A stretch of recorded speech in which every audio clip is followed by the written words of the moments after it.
This episode of The Mimic's Veil is sponsored by Taste Invader Tea. Treat yourself to 15% off an order of daring and delicious tea at tasteinvader.co.uk using code TMV. And it's a special occasion in the Vale tonight as we huddle round the table for the 100th time to discuss 007, First Light, Yoshi and the Mysterious Book, and Mina the Hollower.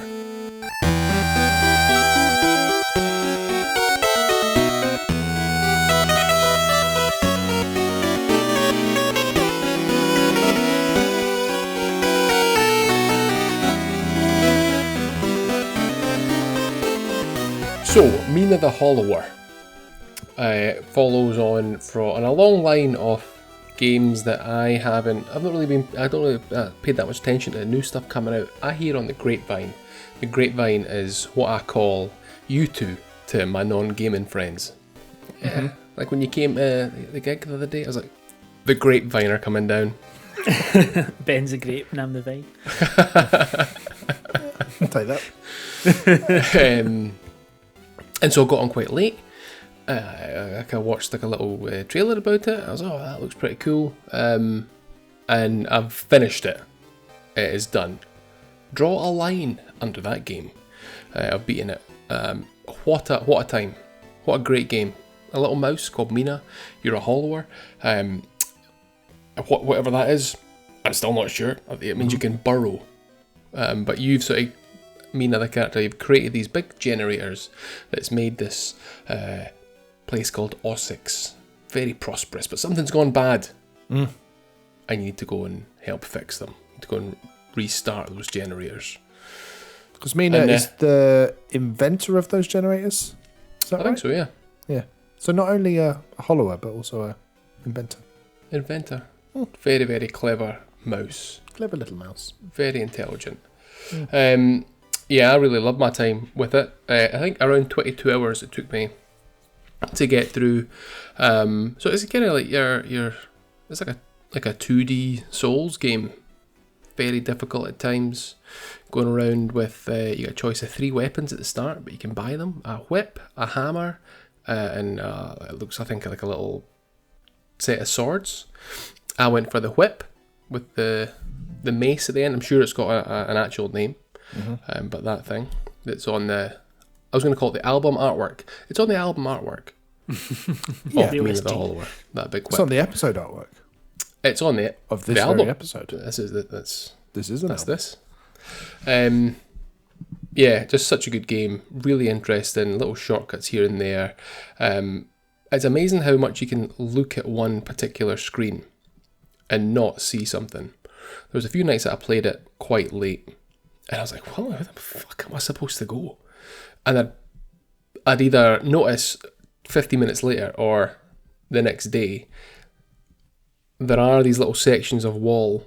There's a tiny little raised area at the bottom where it meets the ground, signifying you can burrow under the ground and go through there to get somewhere else. There's one particular part I was like, I have no idea what I'm supposed to do, and I wandered around for ages going, where am I meant to go next? It should be here, it should be this location, this is where I'm meant to be, everything's pointing to this big fucking thing. And there was this huge little tunnel for me to go in at the top corner of one of the screen next to a save point, and I just couldn't see it. Couldn't see it for looking at it. You love all of that though, don't you? You love getting stuck, getting lost. That frustration. Not as much as I used to, I don't think. I think I'm not as tolerant as I was. So like I said, it's really difficult. So you get this in this sort of, there's like a hub city. It's very 2D Zelda / FromSoft. This little sort of town in the middle, and there's this sort of surrounding area where you can go and explore and find these generators to turn them back on. And there's definite like difficulty spikes in there, all of which were manageable after a while. I think 22 is pretty much maybe just over average. I think I don't know, maybe 20 hours or so in how long to beat. I didn't actually check but from what I hear from elsewhere, not the grapevine. No, You've not told me, so it can't be the grapevine. 20. Is it 20? The grapevine 20. confirms. Yep. 20 hours. So yeah, about 22. Yeah, the difficulty spike was okay until the end. Oh. Luckily, there are these. I tried a good few times, and I was like, it's getting to a point now where I know I'm at the end. I just want to finish it.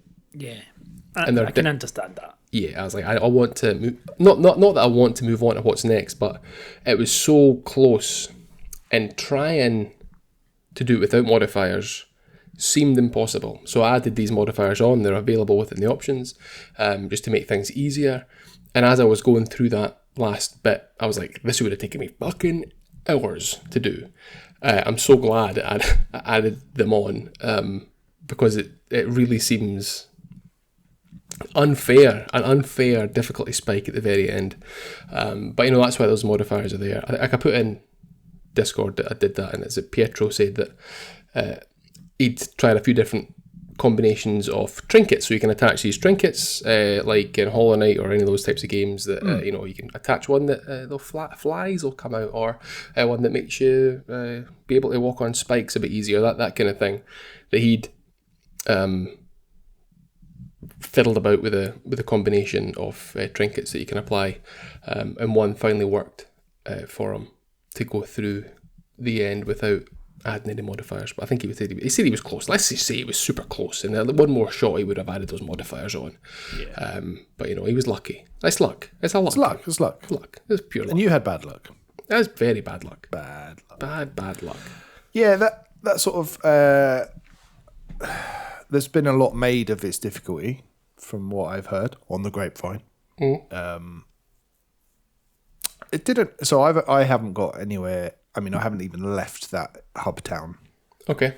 To go and check out any generators, because, yeah, it hasn't grabbed me fully. Not entirely sure why. That must be. Because you do like you get off because you start on a boat, right? Mm-hmm. You start on the boat and then you go and there's like a little area and then you get to the town. Yeah. So you've gone in, I've gone in, investigate the town a little bit. Yeah, I've beaten like a sub-boss in that town and then had a little look around, met all the NPCs. That bit was cool. Like you said, that's very FromSoft, very sort of Bloodborne, all these quirky characters just hanging out. It reminded me of like Kakariko Village or something in A Link to the Past. Yeah. Just like that, everyone's sort of kicking about, doing their own thing. Yeah. Kids are playing kick the can, like, and you say, "Oh, I bet you can't get past this bridge." I couldn't. I got very close to the end of the bridge, but I hit the button to use my weapon to hit it further, and it ended up speaking to someone, and the kids just kicked it away again. I was like, "Well, I'm not doing that again." Balls to that. Yeah. Do you like difficulty wise? Did you play Tunic at all? Yes. Because it kind of reminds me of that in that it's a Zelda-ish game, but with the Soulsy combat, but modifiers as well, if you want to dial it down. I feel like I ruined Tunic because I put modifiers on at the end. I don't think I actually ever finished it because I'd put like basically God mode on. I was like, this is fucking rubbish. I've ruined the game. I've ruined the game for me. So. Yeah, and I haven't done that with this because obviously I haven't got anywhere. I haven't even tried to do anything significant in it yet. But I mean, it's nice to know that the modifiers are there. Yeah. But I'd like to kind of push through it a bit before engaging any of those. But I did have a little look at them. They seem pretty extensive. It's a load of toggles for. There's lots. There's obviously simple ones like you can do more damage, take less damage. Fall damage from dropping off the edge of cliffs and stuff. You can take. There's full God mode as well. Like, you can get. Oh, is there? Like no damage whatsoever. Right. So that's too far, I think, because that. Is it really? That's like. Yeah, Alex mode. calling yourself a god? Good luck. Yeah. I'd recommend both these because you both got it right. You both have the game. I'd Yes, I recommend just haven't started it yet. Yeah, I recommend playing it. Like the first couple of areas they're pretty good. One's in a bayou, Ben, and we know you love bayous. Oh yeah. Lots of frogs as well. Toads. Lovely. Lots of toads. Yeah. I will get back to it. I think it's weird. Like even I must just not be in the mood for this sort of game. I think that's what it is because even like you and Tyler finishing Hyperlight Drifter, I like saw that message from Tyler in Discord. So I was like, I should probably play that. I've not seen it. Has he finished it? Yeah, but I just don't feel like it, and I don't know why. But No, it's just sometimes you need to be in the right mood for the right game, and I think Yeah. it's very much that time at the minute. It's No, I finding don't the think right that's thing. it at all. I think Ben wants to take away from the fact that we have beaten the game that he has started years and years ago, not finished yet. He wants to take away that victory from us by coming across like he doesn't care. yeah, maybe you've rumbled me. No, and even Mina. Just I was listening to the soundtrack as well, and I just don't think the music or the art has grabbed me like I hoped it would. Really? I don't know why. I couldn't tell you any songs. Nothing's but then I don't think any song, any tune from a game, the first time I play the game really jumps out at me. Unless it's properly catchy. Like, when I think of a catchy song, there's a game called Flint Hook Yep. that I considered using in Guess Outro for a long time, but I don't think anyone really knows it. But there's a shop song, and it's so jaunty and like friendly and nice that I've never finished it, but it's such a good song. Yeah. But yeah, tunes don't normally jump out at me, as they do you.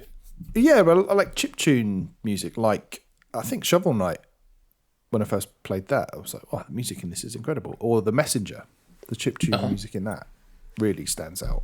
And there's probably more. But Yeah, I'm the Soundtrack heathen that slaps. doesn't notice music. Like, it's not that I don't notice it. Like, I do appreciate it but like it doesn't doesn't trigger stick that with me. emotional. Yeah. What does mixtape? What does she say when? I said Alex is the Oh yeah, did you? Yeah, okay. Jenny Goodspeed. Or whatever. Jenny fucking Godspeed. Yeah, that's it. That's me. We know everything we need to know about you as a person. But yeah, I've really enjoyed it. The fact that it took me over 20 hours in a relatively short space of time. I got it. I was away on holiday for a week. I didn't really play it at all, so I've got through it pretty quickly. Yeah. Like I think my sessions with it were all over like an hour and a half to 2 hours, like that period, that length of time. Like at weekends, I would sit down. So battery draining period for the Switch 2. Yeah.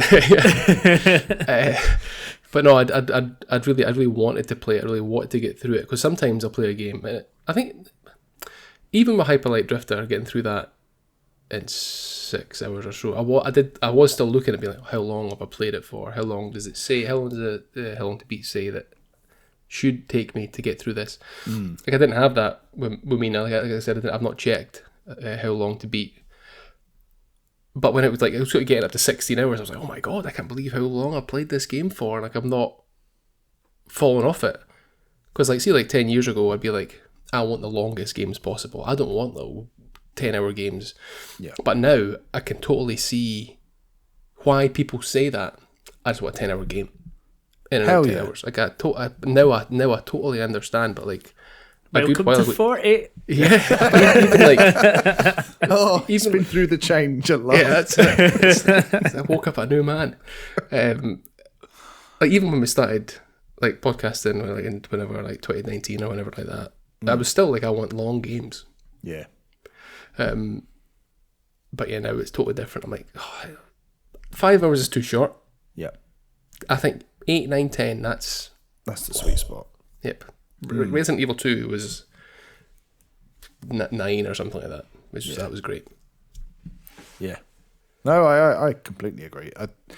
To the point where investing 20 hours in this seems long now. I know it isn't, because like, you know, a JRPG or whatever would be 60, 80 hours, but even 20 is like, Does it put you both off, knowing that that's how long it takes? Because it would put me off. a little bit, yeah.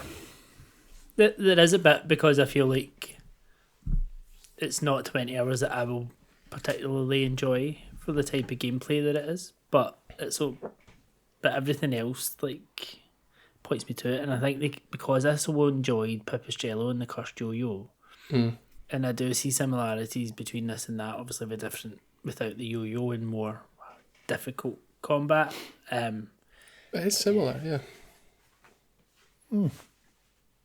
Out of the two of you, Ben, you'd enjoy it more. Alex, I reckon you'd fling your Switch. There was a couple of points towards the end, and I was like sat downstairs, so I like slouched back on the sofa, Switch in front of me. I felt like I could easily just fucking launch this thing across the room and happily watch it smash into my fish tank. I'd be happy with that. And then I was like, maybe let's add some modifiers. Yeah, that's a good point to add modifiers. Also, kudos on the humble brag, Mr. Fish Tank. Yeah. It's my wife's. It's one of those really crappy globe-shaped ones. Okay. Yeah, I don't know. I will give it a go. I did find. I assume you played it mostly handheld. I didn't play it at all on the telly. Okay, because I did the second time I played it on the telly, and maybe it just doesn't work on the TV. I don't think it's a TV game. I think because it's supposed to be that Game Boy Color / Game Boy Advance look about it. Yeah. Just maybe when the pixels are blown up that big. That's humble brag as well. Yeah. As big as my massive TV. Maybe it just doesn't work as well, so maybe it's nicer as a little cozy handheld game. So yeah, was it designed for the Super Game Boy? yeah, exactly. Not at all. So I will. I will try it again because enough people have said it's amazing. Yeah, I think Pietro said it was his game of the year so far, didn't he? So He's sleep deprived though, so don't believe in these. But I think there's anything else I could say about it. Don't think so. Definitely a mouse. Definitely a mouse. Definitely a mouse. Very talented mouse. It's all set at night time. But you don't think something, or at least then. During the day.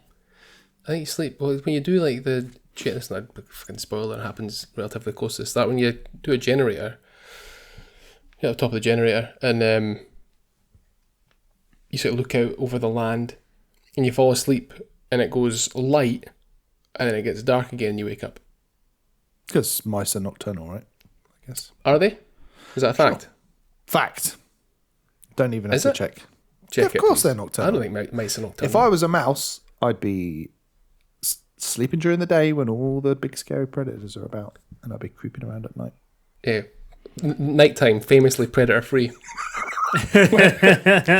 When all the owls wake up. I don't know. This isn't a nature podcast. However, Mark. nice. One thing that has just dawned on me: a nice little bit of synergy here. Can you remember? So, obviously, we've got Mina the Hollower, a mouse. Yeah. On the episode art of episode 100, this very episode. Can you remember episode 50, the last milestone? What was on the episode art of that? Balatro? Nope. No, that was on the Coolies episode. Was I it the don't think Coolies? That was 50. Yeah. It was. Shall I tell you the game? And then you can. The game. No, was, let's sit here in silence. It must have been an animal. It was Squeak Cross. Oh, the little mouse. So is it mouse or a rat? I can remember that. Yeah. I think it's a rat. Yeah, but still. What is that, 50 episodes ago? That's Yeah, that is mad, isn't it? I have to check the feed. It's crazy. Yeah, verify that, but I'm pretty sure that's what it was. Because, 100 episodes. Wow. I think, first of all, well done. Well done. We've All of made us. it. Correct. Well, every week Every week. 6:30 a.m. every Thursday. we're up. We're there. I mean, we probably should go to AA by now. Been at a pub at that time every Thursday. But, Yeah. But yeah, and like we are obviously notoriously You're correct. correct. Yeah. Squeak cross, baby. We are generally pretty terrible at like housekeeping. You know, a lot of podcasts do like housekeeping and stuff. We don't tend to do that. I mean, the whole reason but one of the reasons we went with this whole format was so that we could avoid these awkward conversations and Yeah. awkward introductions and all that kind of stuff. But I feel like now and again we do have to break the illusion a little bit and just say thanks, I guess, to everyone that's supported us and got us Yeah. to this point, really, and spread the word and Yeah. Encouraged all that us nice to keep going. yeah, exactly. It's been lovely, and we've slotted it into our fairly busy lives, and obviously people have found a way to slot it into theirs, listen to it every week, and giving feedback and supporting us on Patreon, which is still crazy that people do that, but we really appreciate anyone that currently supports, anyone that's ever supported us, anyone that's ever thought about it. Thank you. Yes, thank you 100%. very much. Because it does, I mean, it helps. Like, even getting back to your point about we've all got copies of Mina the Hollower. Yep. Like, we bought them with Patreon funds. We've done the same for other games that we haven't got codes for in the past. Like, Arc Raiders is another one That's another one, yeah. where we all went, this might be shit, but let's try it. And Cairn, I think. Yeah. Lewis. Cameron's another one, yep. Yeah. Yeah. So, Models beautifully. yes. Uh-huh. It does. It does contribute to the content, and also like equipment and like just general running costs and things like that. So, Yeah. Beer mats. beer mats, all important beer mats. But yeah, we've generally, the Patreon's been something that we've like left ticking over in the background. We've left that £1, the Mimics tier in the background, and we just kind of let people join as and when. We don't talk about it that much, I don't think. And yet everything that we've ever read suggests that is a terrible way to run a Patreon. So we've decided 100 episodes in that we are actually going to launch another tier, a higher tier.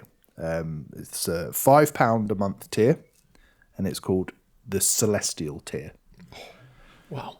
That's another Elden Ring reference? It's Elden Ring adjacent, at least. Yeah. Nerds.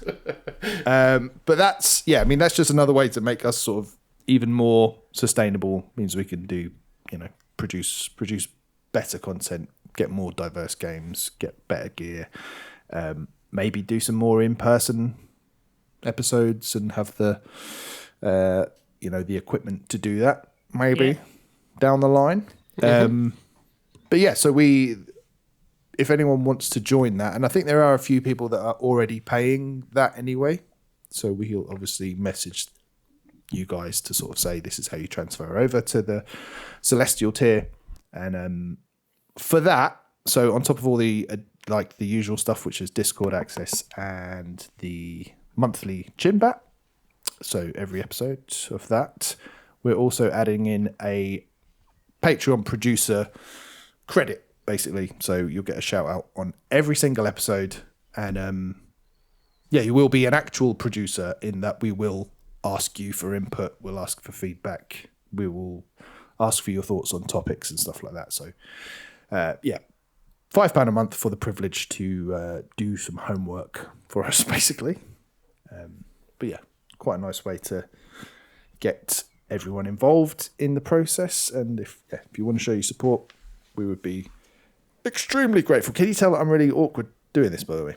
But that's why me and Liz why are we just don't going to do it. let you go a bit as well. So we don't like doing this bit either. Feel Like, free to we cut don't like asking you for your money, and we're not here to get your money, but we really appreciate Yeah. you giving us it, like, in that kind of, that sounds even worse, to be fair. But yeah. No, but like particularly, and I think the reason we haven't done it is because everything's just getting more expensive and more shit, and we don't want to be another bill on people's, monthly outgoings. But if you're in a position to support and you want to do it, that option is there. And if you are one of the first 10 people to join that Celestial tier before the end of this month, which is June 2026, we're also going to be giving away a special exclusive TMV 100 t-shirt with your choice of episode art from any of the first 100 episodes, which we thought was quite a cool little keepsake for people to have. So obviously every single episode has got its own artwork. Squeak Cross, Mina the Hollower, mostly rodent based. But you can go through and choose whatever you like the look of, and let us know your size and your address, and we'll send that out to you, basically. If you're super local, maybe even hand deliver it. Yeah, you never know. Yeah. Anyone that joins or upgrades to the Celestial tier, the first 10 will get a lovely free t-shirt just to say thanks. And I know we're not a video podcast, but we are all wearing our own versions of them. So right now I have got the Joker Persona 5 one. Lewis has got Ken, and Alex has got a massive penis. It's Pinky from My Promise Mascot Agency.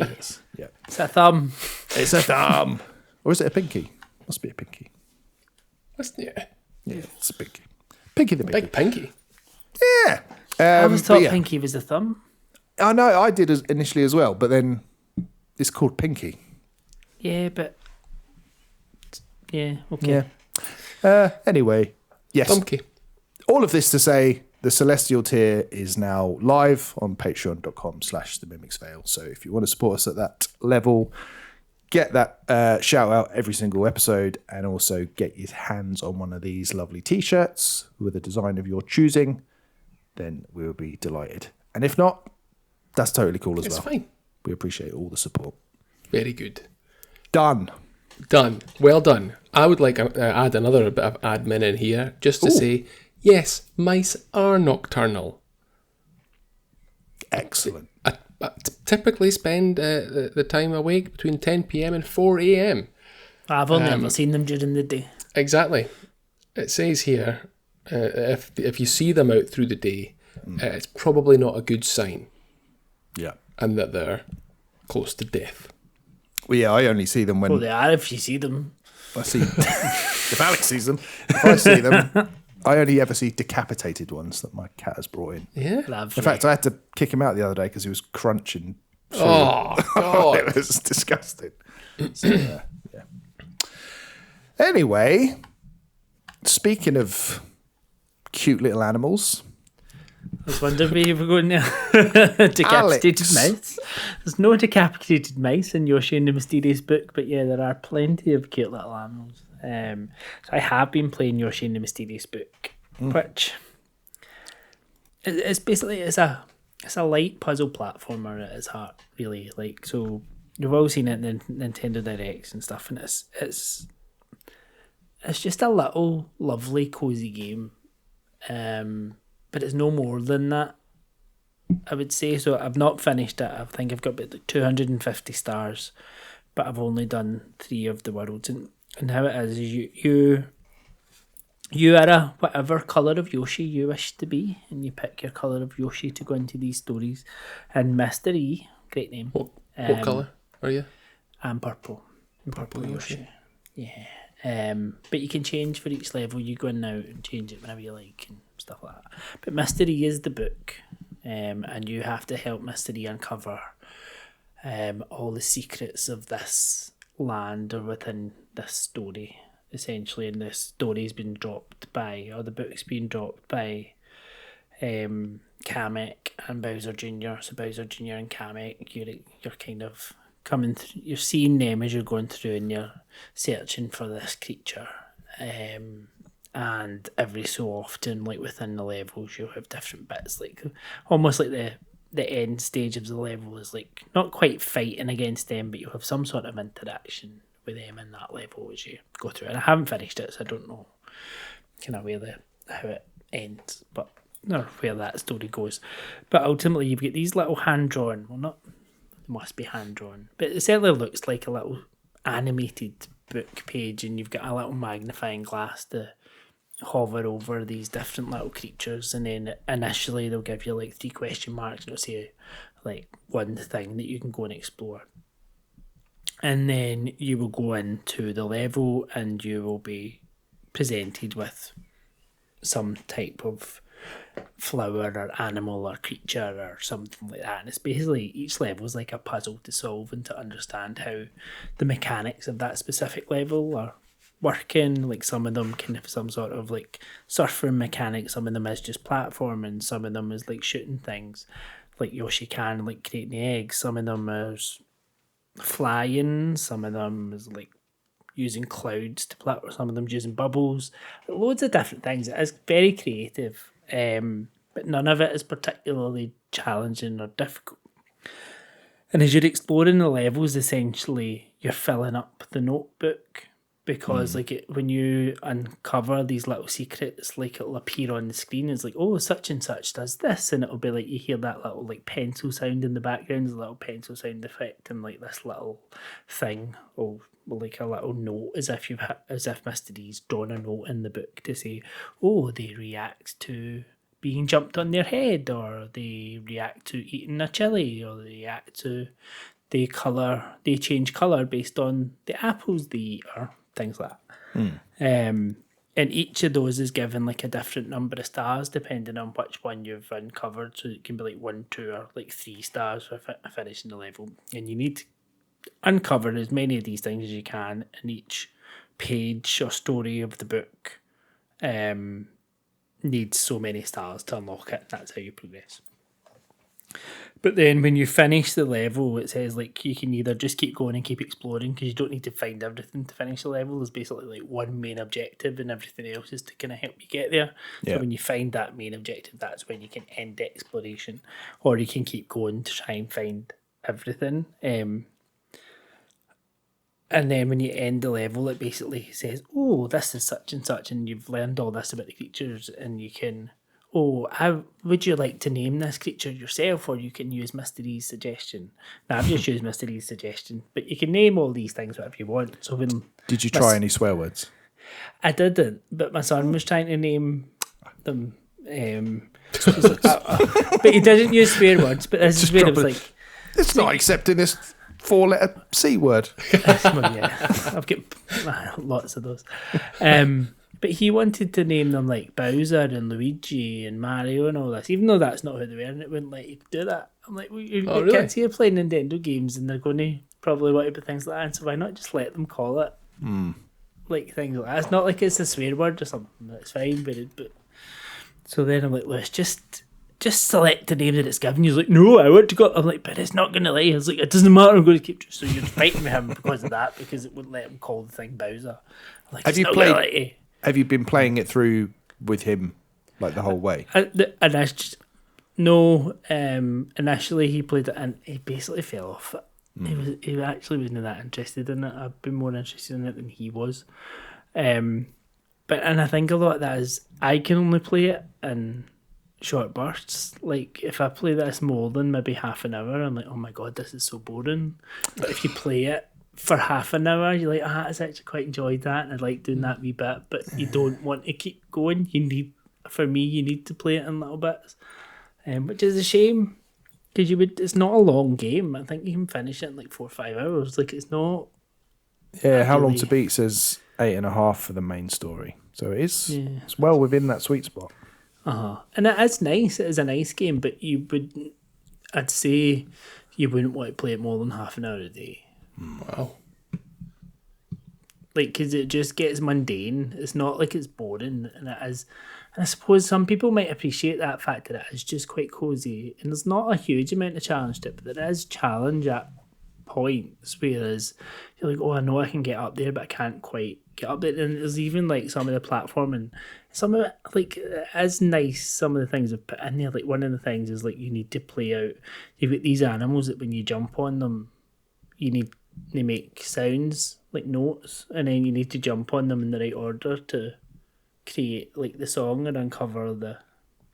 But then you end up, like, there could be big jumps in between them and you hover for too long and jump the wrong one. You need to go back down to the bottom to start again. You're like, that's just annoying rather than challenging. Like, I can imagine that being tricky for younger players as well. Yeah. Knowing how... Most of them are all beside each other, but when they start jumping up and you need to then... I'm like, well, it's not actually that simple. And you don't even need to do it, I guess, is the thing. Like, that's you uncovering all the bits. And if you don't uncover all of these mysteries with some of the stars and other things that you can earn... You can buy them, so you can still fill up the book by paying mystery to fill the book out type things. You don't need to discover everything, but yeah, it's just it's got so much potential and like how nice it is and how cozy it is, but it's just the gameplay lacks that engagingness, and probably just for the fact that I think Lewis played it once and he's never asked to play again. That says a lot, that. Because it's clearly aimed at kids, and if the target audience finds it boring and you're having to do it in half-hour sessions so you don't fall asleep, that have either of you bode well. No. Have either of you finished a Yoshi game? Nope. No, I don't think so. Me neither. Like, I played, what's the SNES one? Yeah, Yoshi's Island. Yoshi's Island. Even that, like the first level, fine. But then the novelty of having Baby Mario is constantly gone, you know? Yeah. That's supposed to be the best Yoshi game, though, isn't it? And I thought Crafted World, Corey played a bit of that during COVID. That's when he first started playing games, and that was the first game that he really got into. And it's quite cute, but yeah, not hardcore enough for the likes of us. Really. Yes. But yes, I'm not going to be rushing out to pick that up, I don't think. No. Because not a glowing review. No, but even then, like, what is it? Even if they put other Yoshi games on, like they put is the N64 one there? Was it one? I can't remember if there was one on the N64, but whatever Yoshi games there were, like, I'm not searching them out to play them now, because I was going to say, oh, maybe in 20 years when it's added to the Switch 2 games are added to some future version of NSO. Like, I'm not even going to, I might turn it on as a, oh, look at this, oh, it's crap, and turn it back off again. Yeah. Never going to really reach out to sort of play it. I guess to end on a positive for it, at least they tried something a bit different. Oh yeah, You know, I mean, and which, that's fair I enough. appreciate that, because I think there's so much. There is a lot of good about it. It's just the key bit. It's Just not quite boring. there. Yeah. Boring. You know what's exciting though? What?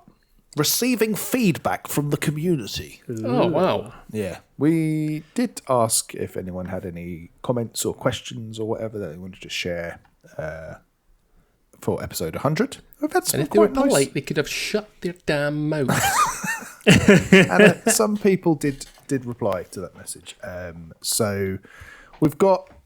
Let's read this one from Tyler, first of all. So this is more... Well, I'll just read it, and then we can react. Screw you guys. No, it's... I like that you guys... Before you jump in, Yeah. Alex, have you read any of these? I haven't. No, I haven't. Same. I've not read These- them. So I'm getting your hot take reactions. Yes. Here we go. I like that you guys just talk about what you want and what you're playing. The topics don't feel shoehorned or forced, and it makes the whole vibe much more chilled and friendly, which I know was the whole idea. Correct. So far. Yeah. Good. I'm glad that comes across. However, no, he doesn't say that. It would be nice maybe once a month to talk about anything major that came up news-wise, though. Even just, did you guys see X? What did you think about it? The Chimbat where you did that was really fun, so I think it could have a place every now and then. React. I hate doing the news. Yeah. You didn't see it, but when Ben said, once a month, I actually went, turned away and looked at the window to see if it was open, to see if I could jump out of it. If anything, the last one where we did the rundown of games announced, I'm pretty sure I was like, then watch it. That's why I was through it to see Wolverine. I'm not up on gaming news. I've actually managed to remove it from my feed. I don't hear anything about games anymore because the whole discourse over games was just fucking brutal. Yeah, and I think there is an element of us not wanting to feel like we've deliberately kept news out of this because the sort of forced opinions part, where we've done that in podcasts in the past, was like, do we really care about this enough to talk about it? However, I do think it's a good idea at the same time, because if there is stuff like we did with that Chimbat episode, and I forget which episode it was, where we did it as a wheel, and we just said, "Oh, here's that topic. Let's talk about it." Was that one of the wheel episodes? Was it? Yeah, and then a lot of them, Lewis, you were like, "I've never heard of that. What's that?" And then we can talk through it, and then give our opinions on it, and then you can react to that. So I think it could work in the right context. And some episodes, we could have a news puppet. Yeah, some episodes we don't. We might not have that much to talk about game wise. So, take a week off. I think there could be a time and a place for that. I think that's a good shout. But don't count on it. But don't count on it being a regular, monthly thing. But I think we should definitely keep that in our back pocket. For Expect Ben's opinions on things. Expect me and Alex just sit and wait for him to finish. No, I think Alex is the most abreast of these things. I thought it was a penis. Alex is the most a penis of these things. And also, just to say, Tyler also hit us with a question, which I thought would be quite a fun one. What do each of you think about each other's worst opinion? Sorry. What do each of you think each other's worst opinion or hottest take about gaming is?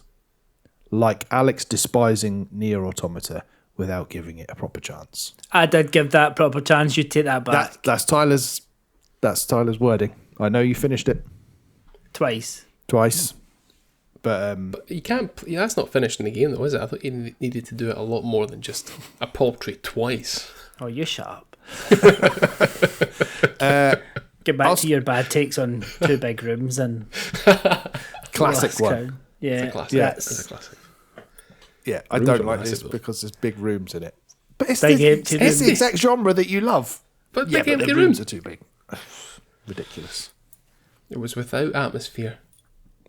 Both of you, Supergiant, the hatred for Supergiant and God. Hades is mental. I don't know what you're talking about. I bought a copy of Hades 2 this week. I can only imagine that you were drugged. You don't know what you were doing when you bought it. I mean, it may still be sealed and may never become unsealed, but I bought it. Yeah.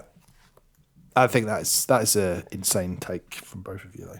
Yeah, I've tried. I've tried tried. Hades. You have tried. On multiple occasions. But I have said in the past, when we've talked about this, like now, like new me might actually appreciate it more than old me did then. But we'll see. Yeah, it's still the same shit game. Doubling down. Before we go on, what's the worst game in your collection? Physical collection?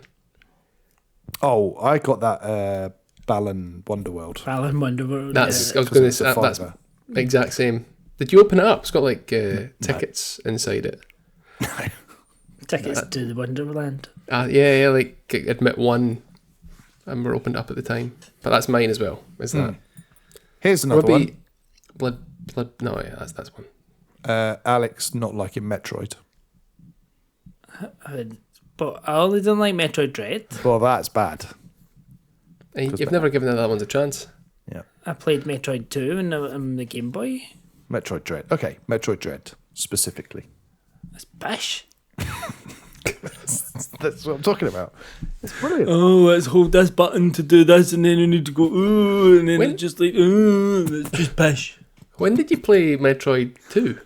When I was like 7 or something. Doesn't it count? Young and Why? optimistic. The day it came out. A Metroid OG. Can't think of any others. Both of you guys in trophies. I don't. But You're both trophy whores. Alex, you as well with a gamer score. I don't know think what you're talking about. I don't know what you're talking about. I I've just set enjoy myself a playing goal of 100 million gamer score this year. games. No, my goal is to achieve 300,000 this year. but I don't do that. If I really like a game, I'll clean up the trophies. I don't think I've knowingly gone for platinum. You Maybe definitely not have. true. That's maybe not true. You definitely have this year, in fact. I think I've I've never really gone out my way to do it though. Artful Escape, I didn't go out my way to do it. I did replay a level to do You went the left stand on and top of a rock to get the platinum. Yeah. But yeah, generally, I think I agree with most of you guys. What you think? We all agree that The Last of Us is rubbish. That's fine. That's one. Like, I don't understand. We all agree that Control is overrated. The Ashtray Maze was terrible. Ashtray Maze was great. Aye. Moving Walls. So yeah, No music. That's a bad take, Ben. That is a bad take. Played it on mute.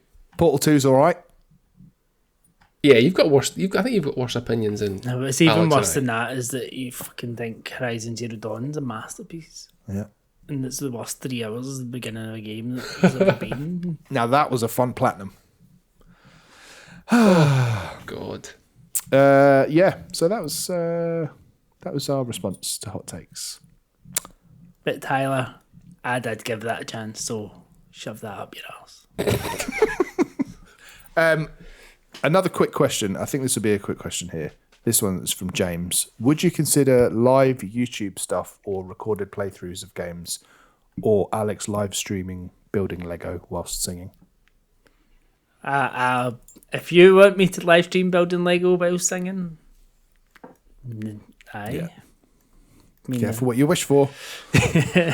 But yeah, I mean, Alex, you do live streaming now and again. Like you've done some this week, haven't you? yeah, I did a couple of Survivors games last week. It's the first time I've done it in over a month. But yeah, it was quite nice getting back to it. And I am planning to try and do it more regularly. So I'm aiming to do it on a Wednesday. We'll see how long I manage to stick to that. But yeah.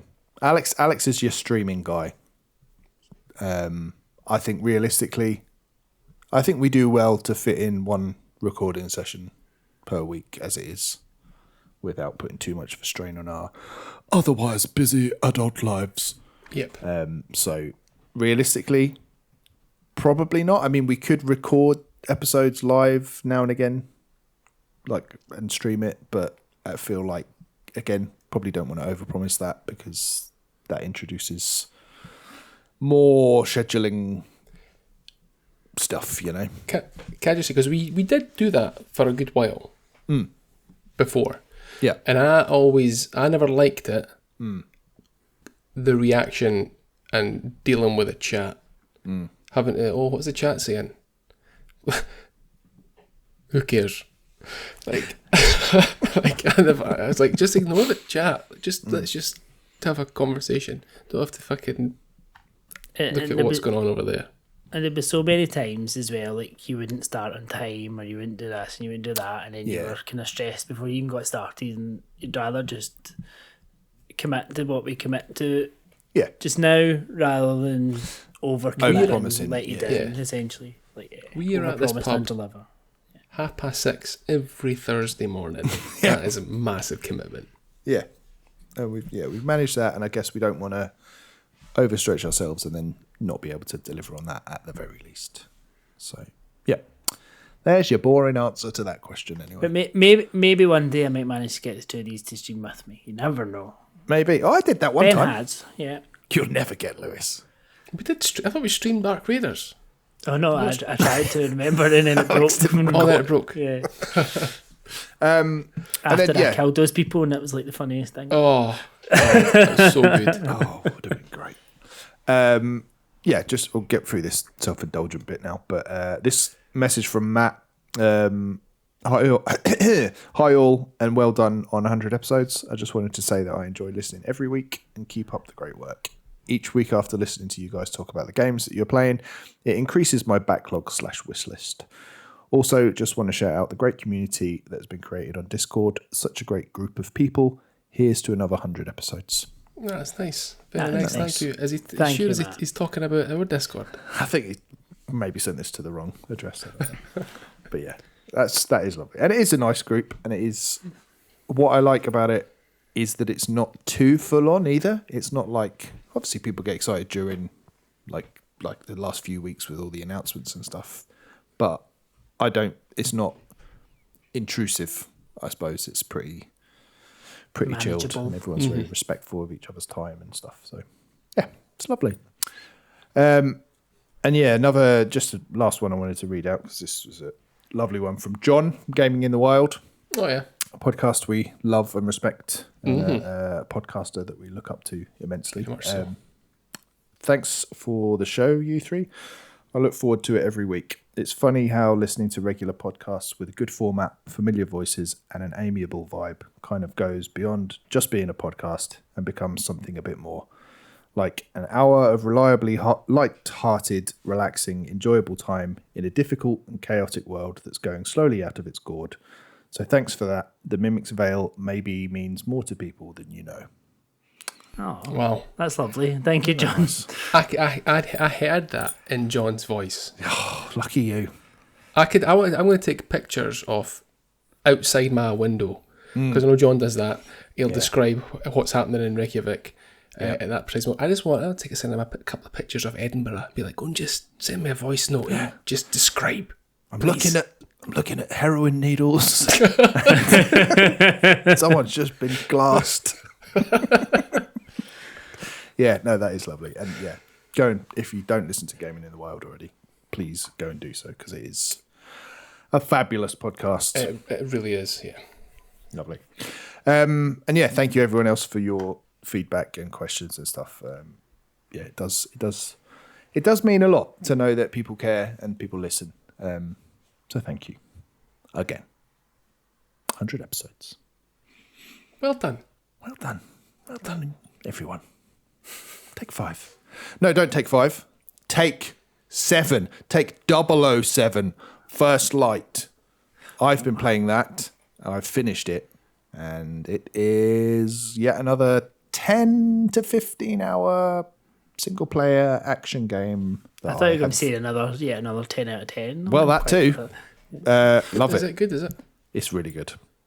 I couldn't stop playing it. I was just obsessed from straight away. And I'm not a big James Bond guy, really. I don't really care that much about the franchise. But, I watched all the movies. I had the box set of them all when I was like in my late teens and stuff. But yeah, don't really care about them that much. But I feel like First Light is probably the best bit of James Bond media that I've consumed for years, probably. Certainly since like the peak of like GoldenEye hysteria. I think that's not overstating it. I think it's brilliant. I think story-wise, it's better than the movies. Like I cared about the characters more than I have done in any of the films of late. Certainly in the Daniel Craig era. It's just really well presented. I think a lot has been made of the tutorial at the start being like a training montage, and that's obviously like really cinematically produced and works really well because it skips past all the boring bits of a tutorial and just cuts quickly between different sections and then almost like quick time events, and it just works brilliantly. Apart from it doesn't really teach you everything and I found that was the bit that was as stylish as it was, and you do kind of get the basics. There was a few things where I was like, oh, halfway through the game and I've just figured out, I can do this. And So it could have given you a wee bit more in depth rather. I think so. And obviously, all games have, you can go off to this menu and look up stuff. But who's got time for that? I certainly don't. And there is an element of that. I feel like if you don't know your way around a Hitman game, maybe you would never discover some of the other menu options. Like there's like they're not achievements, but they're kind of like different feats that you can pull off during the game and things. And if I hadn't have gone into the pause menu or the home menu, I'd never know this. Or there's like tactical simulations and things that I don't feel like it steers you towards at any point. But those are my only very minor gripes with it. I think, that for like an A to B story and a sort of mixture of different set pieces and gameplay styles and things like that, it's really, really strong. How annoyed would I get with the stealth? I don't think you'd get annoyed at all. No. Actually, I don't think it is. I think it's really forgiving. So, one thing it does really well is if you get discovered, which obviously you will, you can contain the situation quite easily. So, let's say I'm sneaking around trying to get past two guards and then one of them spots me. If I can take those two guards out without anyone else around seeing, then you get this pop-up on screen saying situation contained, green light, and like you're good to go again, which is great because that is the annoying thing in other stealth games is, one person's seen me and now all 50 guards in this building know that I'm in this exact room, and it's annoying. But yeah, there was obviously it's a couple of bits where that, where I don't, let's say one of them calls for backup, but you'll like hear them say, right, I'm gonna call for backup. So that's when okay, I'm gonna stop beating this guy up. I'm gonna go to him and beat him up instead. Which I think is a really good way to make it more approachable for people like who like you, Alex, that maybe are a bit sort of unsure about stealth. Gung ho. Yeah, and you can be pretty gung ho, and there's sections where there's like license to kill sections, which are basically just grab a weapon, kill as many people as you can get through. That sounds fun. But it's that like the peaks and the troughs of the action, like that. Or it's not just one note the whole way through. And there's driving sections, different vehicles. There's quite sort of prolonged story sections where you might just be walking around chatting to someone. And it's, I feel like there's been Pragmata, there's been Resident Evil 9, what else? But like this, I feel like there's been a lot of games like this where you've got sort of chunky first person going around doing a bit of shooting, doing a bit of sneaking. And I feel like this is another one of those in a very good year for that kind of game. But yeah, I honestly feel like both of you guys would love it if you give it a go. Definitely need to play it. Yeah, and what's interesting about it from a story perspective is I don't recall a Bond movie showing his origin story. No, I don't think so. And that's what this Certainly is. not to that extent. Yeah. Yeah, this is, so he starts off as an air crewman, and then you sort of find out how he comes to join MI6 and all of that stuff. And it's a cool story. It's interesting because it's not, here's this really suave guy and it's like, how did he become that? It's just this little pipsqueak to how did he then become James Bond? A strong dynamite, I would say. Wow. To bring back that rating system. I've not played it yet, but I will. But there is, contrarianism flows through my veins. Oh yeah. You don't say. There's a massive chunk of me that wants to play it, not like it, just so I can come back on this and say 007 first shite.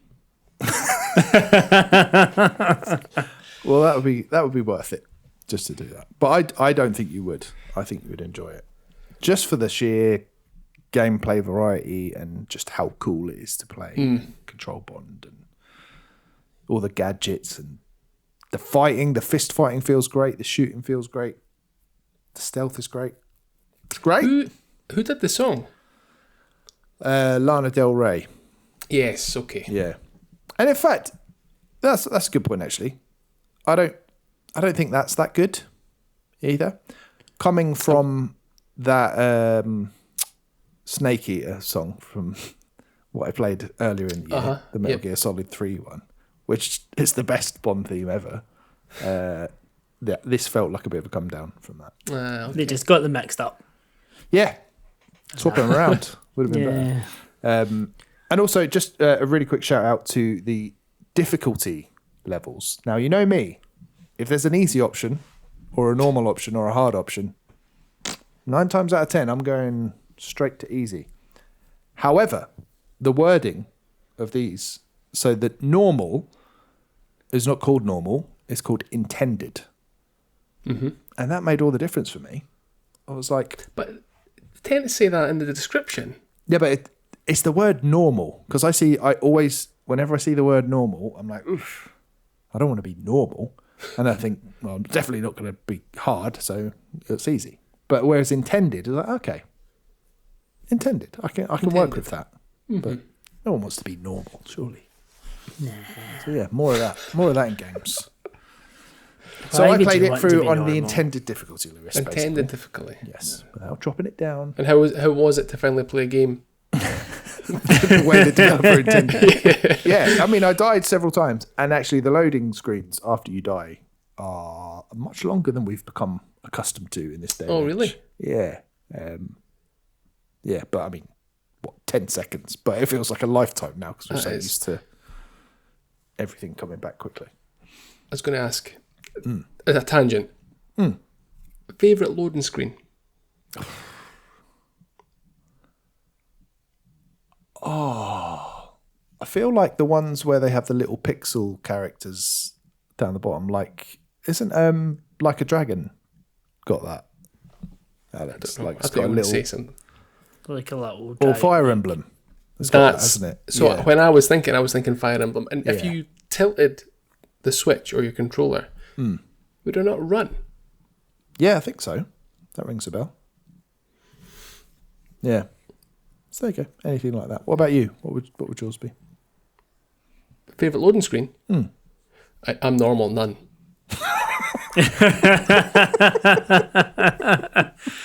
Right.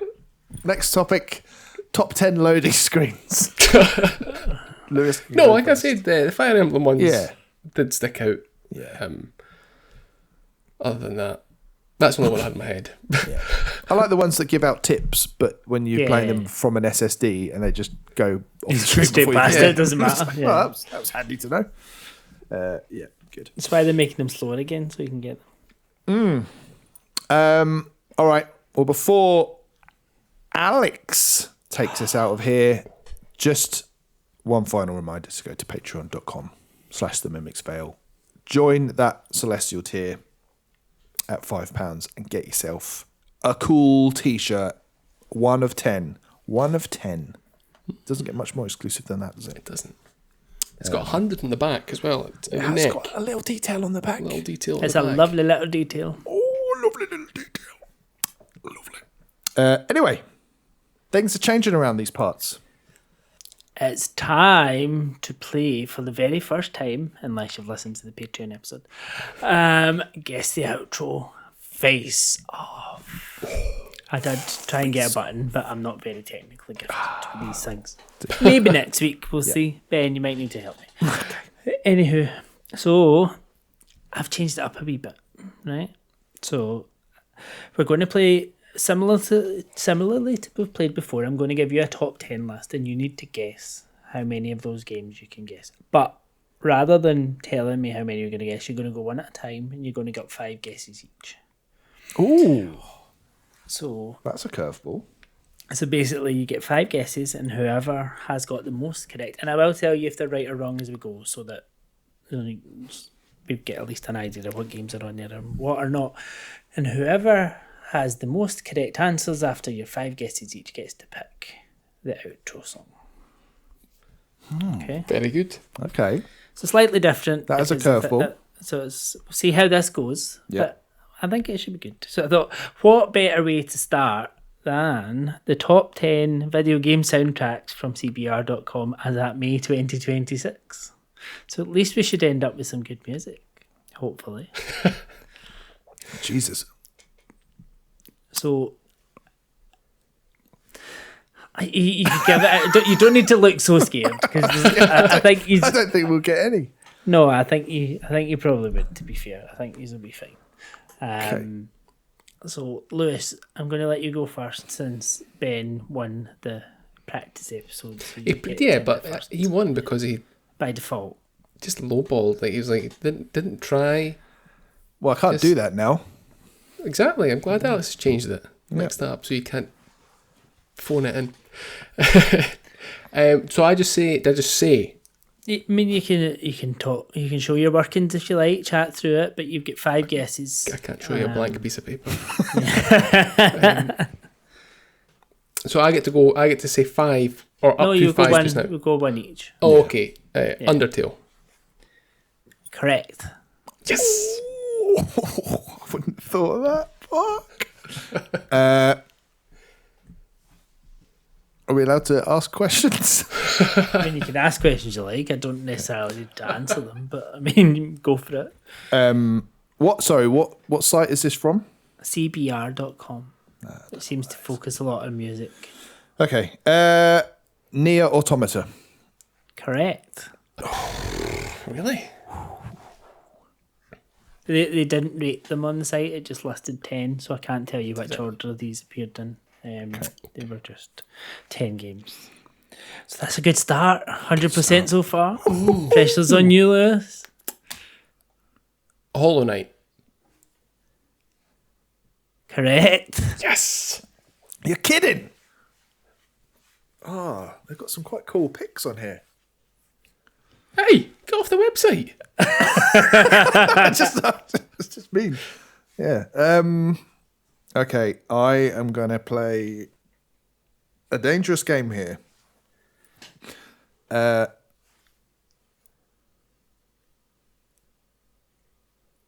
don't know. All right, I'm going to show my workings a little bit Okay. because these are cool picks. In your opinion. Yeah. I have to go with my heart. I'm going to say Celeste. Really? Criminal. That is Criminal. criminal. So Lewis is winning 2-1. 3 guesses each left. Best. Just a list on this website. Best video game soundtracks. As at May 2026. Ori. Nope, sorry. That's- Ori is not there. Shocking. Okay. This one to pull it back. You need this one, Ben. You need do. to get this Do one. I actually need it? It's like still a penalty shootout. It's the outro shootout. I'll do your button. Is it Red Dead Redemption 2? Yes. 2-2.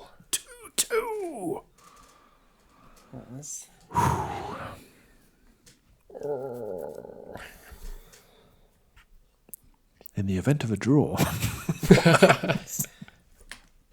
I'll decide who wins. Okay.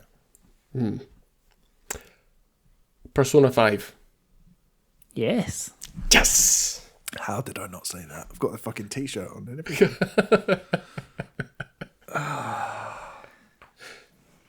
Back to Ben. It's now 3-2 to Lewis. Okay. This is a Hail Mary. Sayonara Wild Hearts. And he's hit the post. So Lewis, you get this one. You win. Oh, I'd stop thinking. So the ones we've had so far, we've got Nier Automata, Persona 5, Hollow Knight, Red Dead Redemption 2, and Undertale. So there's still another 5. possibilities.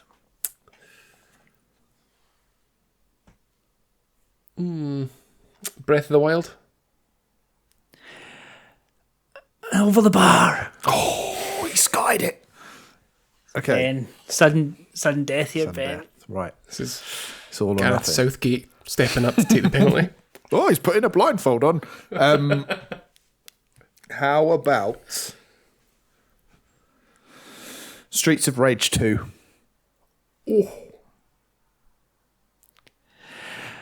Congratulations, Lewis. You are the winner of this week and the first Guess the Outro. I was going to call it shootout again there. Face off. So, Damn. Wait, can we guess what the rest was? How many have we got left? there's still 5, so Lewis 1, 3, 2. So 5 out of 10, not bad. That's not bad. That's good. Is there, or was I in the right lines of thinking there might be some older games on there? Or are they all sort of modern? A couple, yeah. Like, Maybe not the kind of olders that you're thinking of, though. okay. Disco Elysium. No, Katana Zero? no. It's one we've talked about. Cuphead? Tonight. No. No. One we've talked about today. Right. Yeah. GoldenEye. No. Bit of a bad take, maybe. Hades. Control? Yeah. Hades. Oh, Hades. Oh, I should have said Hades. Damn it. What else have we got on there then? Shadow of the Colossus. Oh my God! Would never have got that. I thought you would have got that, Ben, potentially. Seems like that's mistakenly been put on there by some idiot. I've let this. Ocarina of Time. Of course. Hopefully they sort out the soundtrack in there. Of course. Final Fantasy VI. Okay. I wouldn't have got that. Yeah. Yes. And Clair Obscure Expedition 33. Oh, really? Wow. That's I That's mean, why it is I'd- great, but That's why I said that I was kind of made a thing of the date, just to give you an idea that there might have been something newer in there. so Lewis gets his pick of any of You those get 10. a pick of those 10. Do you want me to go through the 10 games again, Lewis? Of course. Yeah, so we've got Final Fantasy VI, Nier Automata, Clair Obscure Expedition 33, Ocarina of Time, Persona 5, Shadow of the Colossus, Hollow Knight, Red Dead Redemption 2, Undertale, and Hades. Because of the comments, I think I'm going to pick Ocarina of Time. Fitting. Plus, I don't think we've had it. It's not been on. We've had it as intro music for your Getting to Know You, that one. But we haven't had it as outro, I don't think. So, yeah. Do you have I mean, I have picked songs for each of these games, but if you have a specific song that you would like to pick, Have you really? What song you picked? I've picked Epona's Song by Koji Kondo. I would pick either the intro song or Saria's song or Song of Storms. So, no. Any other than that one. Just I'll let you pick, Alex. You can pick. Go with your pick, Alex. Otherwise, I'll go with my pick. This is going to be a messy end to every episode. So we are going to close out the show by listening to Epona's song from